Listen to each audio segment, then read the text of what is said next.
नमस्कार मित्रों, कैसे हैं आप सभी। आप सभी ने पिछले वीडियो को काफ़ी प्यार दिया, इसके लिए आप सभी का धन्यवाद।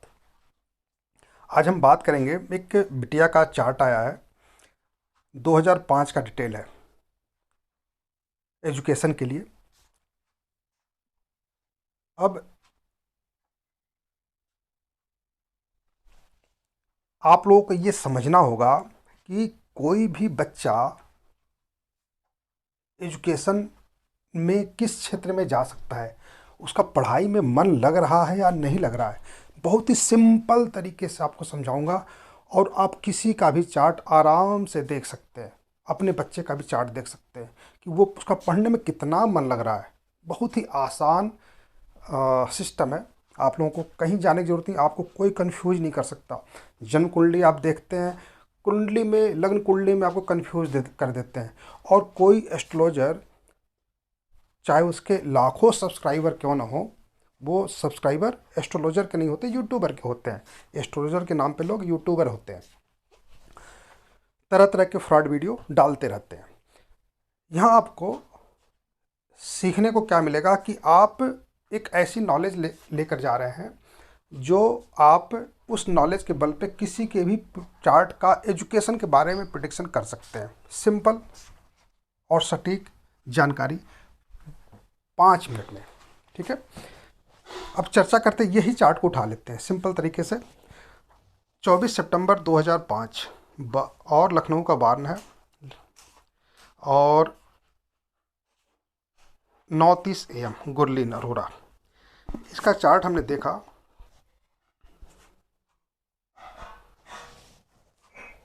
24/9/2005 9:30 AM और लखनऊ 24 सितंबर 2005, ठीक है। देखिए ध्यान से समझिएगा, 24 तारीख, 2 नंबर और 4 नंबर। 2 नंबर किसका होता है? चंद्रमा का होता है। 4 नंबर किसका होता है? राहु का होता है। तो 24 नंबर 2 नंबरों से मिलकर बना है। 2 नंबर प्रेम का नंबर है, चंद्रमा का नंबर है, सुंदरता का भी नंबर है। 4 नंबर राहु का नंबर है, षड्यंत्रकारी है, कन्फ्यूजन का प्लेनेट है। दोनों जब मिलेंगे तो कौन जीतेगा? एक ग्रहण लगने जैसा बात हो जाता है 2-4 में, है ना। चंद्रमा राहु से ग्रह ग्रसित है। तो 24 नंबर ऐसा नहीं कि वो बहुत बुरे होते हैं, है ना, लेकिन कहीं न कहीं कन्फ्यूजन रहता है। ऐसे लोग इंटेलिजेंट होते हैं, इसमें कोई दो राय नहीं है, क्योंकि 2 नंबर का अपना एक अलग प्रभाव है। 4 नंबर राहु का है, वो भी इंटेलिजेंट है ना, लेकिन प्योर नंबर नहीं है ये, ठीक है। जैसे 6 नंबर होता है, प्योर होता है, शुक्र का नंबर है। ये दोनों मिल करके 6 नंबर बना है, दोनों मिल करके शुक्र बना है। तो इनके लाइफ में सफलता तो मिलती है, लेकिन काफ़ी परेशानियों के बाद, काफ़ी अड़चनों के बाद, बीच बीच में कहीं न कहीं कोई न कोई प्रॉब्लम्स आ जाते हैं। किसी का भी चार्ट हो, 24 नंबर अगर है तो इस तरह की समस्याएं होती हैं। अब हम चार्ट को उठाकर देखते हैं। अब नंबरों के बारे में डिटेल में बाद में एक एक करके आप लोगों को नंबरों के बारे में चर्चा करूंगा, ताकि आप लोग नंबरों के बारे में, उसकी विशेषता के बारे में जान जाए। मैं वीडियो दूंगा उसके बारे में। अब यहाँ भी देखिए, जिस लास्ट चार्ट हमने दिया था तो वहाँ पर 1 नंबर का जातक था और सिंह राशि थी, दोनों की क्वालिटी। और यहाँ भी देखिए, शुक्र लग्न में है और शुक्र की राशि तुला लग्न में है। कितना मतलब, वहाँ 6 नंबर आ रहा है और यहाँ भी 6 नंबर, मतलब वहाँ भी शुक्र का नंबर आ रहा है और यहाँ भी शुक्र का प्रभाव आ रहा है लग्न कुंडली पे, है ना। तो देखिए कितना सामंजस्य है। अब मैं ये नहीं कह रहा हूँ कि भाई 24 घंटे हैं तो किसी न किसी का प्रभाव, कोई न कोई लग्न चेंज होगा। 24 तारीख में सभी तो तुला लग्न में नहीं होंगे, लेकिन हाँ इस कुंडली में ऐसा है। अब शुक्र का प्रभाव इस लड़की के ऊपर ज़्यादा है, ठीक है। सुंदरता ज़्यादा है, लड़की सुंदर है, नैन नक्श अच्छे होंगे। अब एजुकेशन के बारे में, इस उम्र के बच्चों का एजुकेशन के बारे में देखा जाता है। अब समझिए कि सब एजुकेशन के बारे में जब भी कोई प्रश्न पूछे तो हमें क्या देखना है? जुपिटर को देखना है। किसको देखना है? गुरु को देखना। गुरु नॉलेज का कारक है, ज्ञान का कारक है, धर्म का कारक है, भाग्य का कारक है। दूसरे भाव, पांचवें भाव, नवें भाव, 11वें भाव का कारक है। दूसरा भाव, पांचवा भाव, नवा भाव, 11वां भाव। पांचवा भाव नॉलेज का है, ज्ञान का है, पढ़ाई का है, बुद्धि का है, इंटेलिजेंसी का है। नवा भाव धर्म का है, उच्च शिक्षा का है और विदेश यात्रा का है। विदेश में पढ़ाई करने का भी होगा तो 9 आएगा, विदेश में काम करने का तो 9 नंबर आती है। हाँ, उच्च शिक्षा, यहाँ पर जब हम शिक्षा के बारे में लेंगे तो उच्च शिक्षा के बारे में सोचेंगे 9वें भाव से, यात्रा के बारे में नहीं सोचेंगे। पांचवें के बारे में इंटेलिजेंसी के बारे में सोचेंगे। ठीक है, तो जुपिटर में 2, 5, 9, 11 नेचुरल रूप से पाए जाते हैं। ठीक है, तो जुपिटर को हम ध्यान में रखेंगे। जुपिटर क्या कहता है? अब यहाँ 12वें भाव में जुपिटर है, कमजोर हो गया है ना। 12 नंबर जहाँ लिखा है वो छठा भाव है, जहाँ 2 नंबर लिखा है वो 8वां भाव है, और जहाँ पे 6 नंबर लिखा है वो 12वां भाव है। ये तीनों भाव बुरे होते हैं। ठीक है, लेकिन यही जुपिटर अगर मेडिकल की पढ़ाई बच्ची करती है तो उसके लिए फ़ायदेमंद हो जाएगा, क्योंकि 12वां भाव हॉस्पिटल होता है। अगर 8वें भाव में बैठता है यही जुपिटर, तो फिर क्या हो जाएगा? वो इंजीनियरिंग के लिए अच्छा हो जाएगा। छठे भाव में ही जुपिटर बैठता है तो मेडिकल के लिए भी अच्छा हो जाएगा, क्योंकि मेडिकल भाव रोग है। रोगी के आसपास ही डॉक्टर घूमता है। रोगी नहीं है तो डॉक्टर की कोई मतलब कोई वैल्यू नहीं है, खाली बैठा रहेगा। वो जब भी पैसा कमाएगा तो रोगियों को देख के कमाएगा, रोगियों को के पास रह के ही कमाएगा। अगर उसके पास रोगी नहीं है तो उसके पास पैसा नहीं है ना। तो छठा भाव और 12वें भाव में अगर गुरु रहता है तो वो मेडिकल साइंस के लिए अच्छा माना जाता है। अगर वो 6 भाव में है तो 8th भाव में है तो इंजीनियरिंग के लिए अच्छा माना जाता है।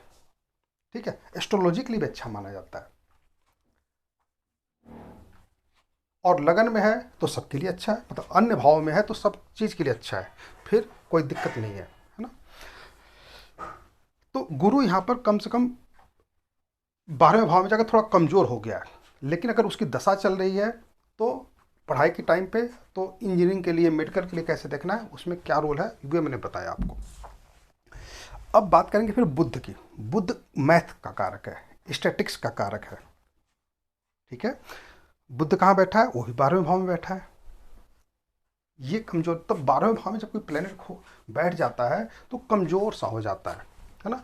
कोशिश यही होती है कि भाई 6, 8, 12 में कोई प्लेनेट ना बैठे। जिसके भी चार्ट में 6, 8, 12 में प्लेनेट नहीं बैठते हैं उसके व्यक्ति की लाइफ बहुत अच्छी होती है। और केंद्र में कोई, केंद्र मतलब जहाँ पे 7 नंबर लिखा, 10 नंबर लिखा, 1 नंबर लिखा, 4 नंबर लिखा है, यहाँ पर अच्छे प्लेनेट हो, बुरे प्लेनेट ना हो। तो यहाँ पे एक अच्छी बात है कि शुक्र स्वराशि का है, अपने घर में बैठा है, और मंगल यहाँ पर स्वराशि का बैठा है। तो 2 ग्रह स्वराशि के बैठ के थोड़ा सा इस बच्चे के जो है कुंडली को में पावर दे देते हैं। जब व्यक्ति के चार्ट में अपनी राशि का कोई प्लेनेट बैठ जाता तो उस पावर बढ़ जाती है। ठीक है, दूसरा बुध अपनी राशि में बैठा है, कन्या राशि में, तो ये भी एक पावर, अपने राशि में 12 में बैठ करके वो भी ठीक है ना। तो 9, 12 ये लड़की विदेश यात्रा करेगी, ये फिक्स है, क्योंकि 9वें का स्वामी बुध है और 12वें में बैठा है तो विदेश यात्रा करेगी। साथ ही तीसरे का स्वामी कौन है? गुरु है, वो भी 12वें में बैठा है तो विदेश यात्रा करेगी। तो विदेश यात्रा करेगी, इसका मतलब क्या हुआ कि बच्चा जो है पढ़ाई में कहीं निकलेगा तभी तो बाहर जाएगा, है ना। तो ये एक चीज़ है कि ये बच्चा विदेश यात्रा करेगा ही करेगा। अब एजुकेशन के बारे में आते हैं कि एजुकेशन के लिए बाहर जाएगी या फिर जॉब के लिए जाएगी। तो जहाँ मुझे लगता है शनि 10th में बैठ करके, जहाँ 4 नंबर लिखा हो 10वां भाव है, वहाँ बैठ करके गुरु को, सूर्य को, केतु को, बुध को देख रहा है, तो ये जॉब के लिए विदेश जाएगी और प्राइमरी शिक्षा यहाँ पर हो जाएगी। उच्च शिक्षा के लिए जाकर के कुछ पढ़ाई वहाँ विदेश में भी कर सकती है। ठीक है, अब हम फिर आगे आते हैं, दशा पे देखते हैं दशा कौन सी चल रही है। दशा चल रही है राहु की, जो अच्छा नहीं माना जाता। अंतरदशा चल रही है अभी शुक्र की, कब से? अगस्त 2023 से अगस्त 2026 तक, पूरे 3 साल की रहेगी दशा ये। ठीक है, तो राहु और शुक्र पहले हम ये देखेंगे, फिर प्रत्येक दशा पे जाएंगे। जब हम नक्षत्र चार्ट पे जाते हैं तो राहु क्या कहता है देखिएगा, 5 9 11 एजुकेशन के लिए अच्छा, ठीक है। पांचवा भाव एजुकेशन के लिए, नवा भाव एजुकेशन के लिए, 11वां एजुकेशन के लिए और 12वां भी यहाँ पर एक्टिव है, तो मेडिकल के लिए ठीक है। और 6 नंबर भी एक्टिव है तो मेडिकल के लिए ठीक है। और फिर राहु बुध के नक्षत्र में तो 9 11 12 ये उच्च शिक्षा के लिए विदेश जाएगी, है ना, जाकर के वहाँ भी पढ़ेगी। लेकिन यहाँ जब हम आते हैं 1 8 12 आ गया, 1 8 12 आ गया, ये एक तरह की प्रॉब्लम को क्रिएट करता है। पहला भाव सेल्फ का, 8वां भाव मानसिक टेंशन का और इंजीनियरिंग का, और 12वां भाव विदेश का और रोग का और खर्चे का, ठीक है। तो अगर ये लड़की इंजीनियरिंग में है, चूंकि 8 8 12 दोनों इसमें आ गया, तो मेडिकल में भी जा सकती है, इंजीनियरिंग में भी जा सकती है, ठीक है। राहु ये बता रहा है। फिर आते हैं अंतरदशा शुक्र पे। शुक्र क्या कहता है, 1 8 12, 8वां भाव इंजीनियरिंग का होता है, 12वां भाव भी 8 की तरह ही रिएक्ट करता है, तो वो हॉस्पिटल ना जोड़ करके उसको खर्च के बारे में जोड़ सकते हैं, वो एक तरह से 8 की तरह ही रिएक्ट करता है, तो इंजीनियरिंग में भी जा सकती है। 6 नंबर भी यहाँ पर है, शुक्र गुरु के नक्षत्र में, तो गुरु क्या बताता है, 6 12, ठीक है, 5 6 12, 3 5 6 12। लेकिन यहाँ पर ध्यान रखिएगा कि एजुकेशन के जो भाव होते हैं उनमें किसी भी भाव में 11 नंबर अगर जुड़ जाता और 10 नंबर जुड़ जाता, 10 नंबर और 11 नंबर, तो वो बहुत ही बढ़िया माना जाता है, ठीक है। अगर 10 नंबर केवल है तो वो 90% अच्छा है, लेकिन 11 जुड़ गया तो 100% अच्छा हो गया, 10 11 जुड़ गया तो 100% अच्छा हो गया। तो यहाँ पर 10 11 का अभाव है, 5 के साथ 10 11 होना चाहिए, है ना, 5 के साथ 10 11 होना चाहिए, तभी एजुकेशन का लाभ मिल पाएगा। इस चार्ट में क्या है, 5 नंबर एक्टिव है केवल, ठीक है, 5 नंबर 5 नंबर शुक्र में। लेकिन आप नंबर तो नहीं दिख रहा, लेकिन हमने आपको पहले ही बताया शुरू में कि 2 5 9 11 दूसरे भाव, पांचवें भाव, 9वें भाव, 11वें भाव का कारक है ना, कारक है। कहा जाता है कि जैसे एक मछुआरे के बच्चे को तैरना आता है ना, अगर नाव डूब जाएगी तो हम डूब जाएंगे, लेकिन वो नहीं डूबेगा, तो नेचुरल रूप से अंदर एक कला है, उसे आता है।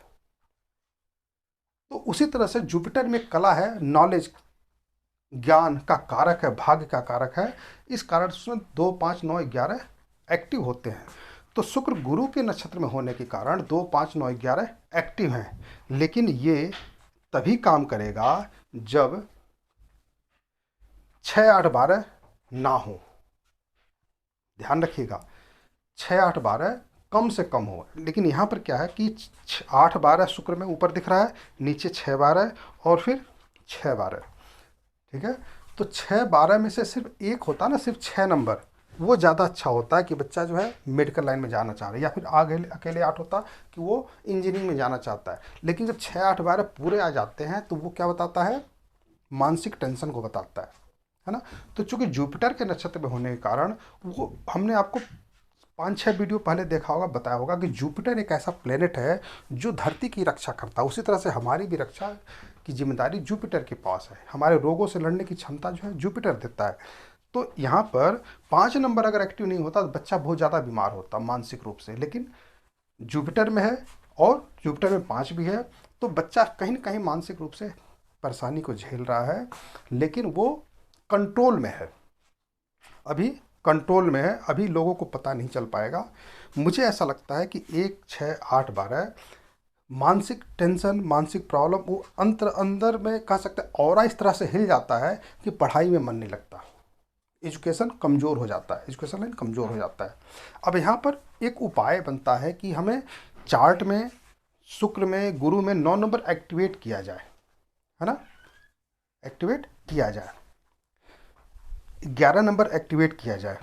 तो यहाँ पर एक्टिव तो है नहीं, अब इसको दूसरे तरीके से देखते हैं। यहाँ पर एक्टिव है नहीं, उसे हम एक्टिवेट कर सकते हैं, वो रास्ता मैं बता सकता हूँ। अगर गुरु 9th के लॉर्ड के साथ बैठ जाए तो भी उसके अंदर 9 नंबर एक्टिव हो जाता है। आप समझिए कैसे, अगर आप के पास पैसा नहीं है लेकिन आपका दोस्त एक धन्ना सेठ है और आप दोनों एक साथ ही रहते हैं, है ना, आप 2 बच्चे हैं और एक किसी अच्छे परिवार से आता है जिसके पास पैसा खूब है, और एक व्यक्ति के पास पैसा नहीं है ना, तो अगर किसी कारण से एक बच्चे के पास पैसा नहीं, सब्जी खरीदनी है, तो दोस्त है साथ में, पैसे की प्रॉब्लम नहीं आएगी, जब उसे पास होगा तो दे देगा, तो टाइम कट जाए। लेकिन अकेला अगर वो रहता तो फिर क्या होता कि दोस्त है नहीं तो मांगे किससे, है ना, तो वो प्रॉब्लम क्रिएट होती है।